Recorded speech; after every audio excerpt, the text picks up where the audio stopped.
അസ്സലാമു അലൈക്കും വറഹ്മത്തുള്ളാഹി. സ്നേഹമാണ് ഇസ്ലാം.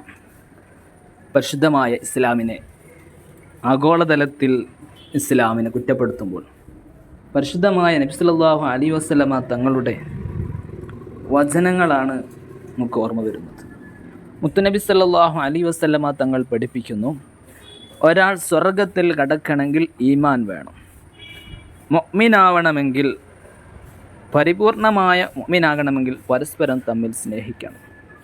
മുഅ്മിനീങ്ങൾ പരസ്പരം തമ്മിൽ സ്നേഹമുണ്ടായാലേ വിശ്വാസികളായി മുഅ്മിനായിട്ട് മാറുകയുള്ളൂ. ആയതുകൊണ്ട് സ്നേഹമാണ് ഏറ്റവും വലുത്. മുത്തുനബി സല്ലല്ലാഹു അലൈഹി വസല്ലമ തങ്ങൾ പറയാണ്, സ്നേഹം വർദ്ധിക്കാൻ ഒരുപാട് കാര്യങ്ങൾ ചെയ്യണം. അതിൽ ഏറ്റവും വലുതൊന്നാണ് രണ്ടു പേർ കാണുമ്പോൾ ഏറ്റവും നല്ല വാക്ക് കൊണ്ട് തുടങ്ങുക. ഏറ്റവും നല്ല വാക്കാണ് സലാം പറഞ്ഞ് തുടങ്ങുക. അസ്സലാമു അലൈക്കും വറഹ്മത്തുള്ളാഹി. ഈ ഒരു ചെറിയൊരു വാക്കിൽ വലിയ ഒരു ആശയമാണുള്ളത്. സലാമു അലൈക്കും, നിങ്ങളുടെ മേൽ അള്ളാഹുവിൻ്റെ രക്ഷയും സമാധാനവും സദാ വർഷിക്കട്ടെ എന്ന പ്രാർത്ഥന പരസ്പരം കണ്ടുകൊണ്ട് ഈ ഒരു പ്രാർത്ഥന തുടങ്ങി മുസ്ലിമീങ്ങൾ തങ്ങളുടെ ബന്ധങ്ങൾ സുദൃഢമാക്കുകയാണ്. പിണങ്ങിയവർ സലാം പറഞ്ഞിട്ടാണ്, ഈ വാക്ക് പറഞ്ഞിട്ടാണ് നന്നാവുന്നത്. പരസ്പരം സ്നേഹം വർദ്ധിക്കാനുള്ളൊരു കാരണം ഇതാണ്. കുറേ വർഷങ്ങൾ മിണ്ടാതിരുന്നു, ഇനി നന്നാവണമെന്ന് ചിന്തിക്കുമ്പോൾ ആദ്യം പോയി സലാം പറഞ്ഞ് കൈകൊടുത്ത് നോക്കൂ.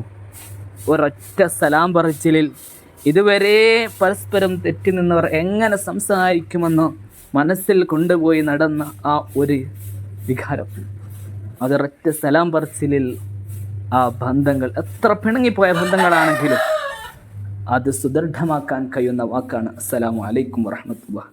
നബി തങ്ങൾ പറഞ്ഞ ഈ വാക്ക് പുലർത്തി സ്നേഹങ്ങൾ വർദ്ധിപ്പിക്കാനുള്ള കാരണങ്ങൾ കണ്ടെത്തി.